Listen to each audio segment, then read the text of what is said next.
G'day and welcome to this video. My name is Scott and on this channel usually I look at growing avocado trees, but today I'm focusing on a different kind of fruit tree. You see, I've had a particular fruit tree on my wish list for quite a while. I've had a number of other fruit trees in my backyard, all in containers, and I've actually gone around to getting my hands on one and planting it. So today we're going to be talking about apricot trees, and I'm going to be showing you how to plant an apricot tree in a container. Now the instructions that I give you today are suitable for any deciduous stone fruit tree or any really plant that you get bare rooted, because I am getting my apricot bare rooted. Now when I say bare rooted, I'm meaning that the plant is in its dormant stage, so it's over the winter, it's lost all of its leaves, it's essentially gone to sleep, which means that it's actually really easy to move, and that's a good time to be planting them as well. Because you don't have to worry about any of the foliage, you don't have to worry about the potting mix or putting it in a pot.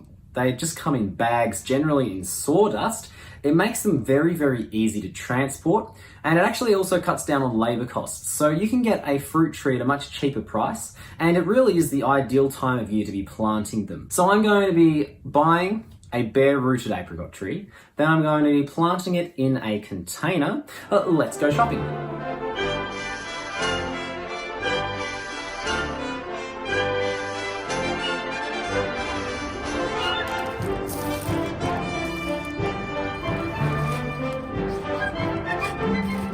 Alright, so I've got pretty well everything I need now. I've got my tree just behind me here.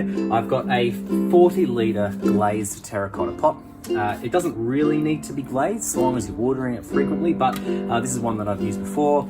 It's fine. I'll need to repot it every couple of years. So I've actually just taken a nectarine out, put it in a bigger one. So it's free for this one now. I've got a couple of bags of cheap potting soil. I've also got some fertilizer and some perlite. I always like to improve my cheap fertilizer, my cheap potting mix rather, because it can encounter problems. So I'm going to add a little bit more drainage and a little bit more nutrient to it, and that's just going to help our tree out. So let's get planting. I first add my soil ingredients to the pot. The potting mix, the perlite, and the fertilizer.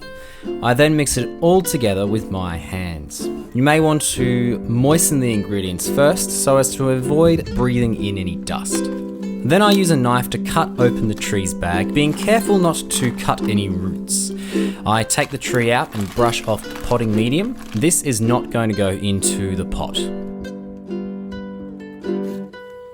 I spread the roots out a bit and place it in a hole in the soil of the pot. Then I backfill it with more soil. I dress the top with a handful of fertilizer and then mulch. This will help to retain moisture. Fruit trees do go through a lot of water, and containers often dry out a lot faster than the ground would. So I'm going to try to prevent water loss due to evaporation. Mulching is a good way to do this and to help my fruit trees out. But it's also important to have well-draining soil so as to avoid fungal problems like root rot. Before watering, I position the pot where I want to keep it permanently. It will be a lot heavier after I water it, and it'll be much more difficult to move. I give it a really thorough watering to help settle the roots and the soil. I water until it starts running out of the bottom, and then some.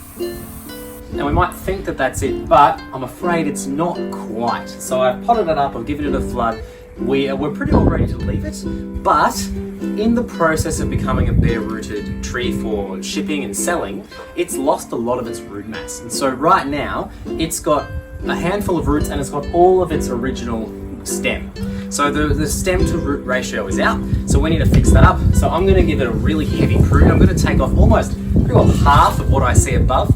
So I'm going to prune it right back. That's okay. The establishing next couple of years are going to be for the tree to really put its roots out, redevelop those roots. I may end up repotting it next summer or next winter ready for the next spring. We'll see how we go. So I'm going to give it a good prune now with a clean pair of secateurs. Then I'll give it a spray for leaf curl and we'll be ready to go. I prune it back pretty hard. Each cut I make is just above a node. A node is really easy to find. It's just where you can see a bud coming out of.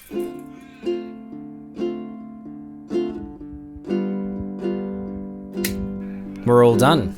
The buds on this tree will begin swelling soon, and that's when I'll spray for leaf curl. For the next 2 summers, I'm going to remove any fruit I see. A tree's priority is to reproduce, and fruit's the way that it does that. So it will send energy into its fruit as its priority. Most fruit trees will flower and fruit once in a season, and if the fruit's taken off, then it will send its energy instead into developing itself as a plant, leading to a stronger and healthier tree. Thank you very much for watching this video. I hope it was enjoyable and helpful. Let me know what you thought about it in the comments below, and with that like button, subscribe to Scott Grows an Avocado Tree so as to not miss any avocado updates or the occasional video about other fruit trees. Thanks again for watching, and I'll see you next time.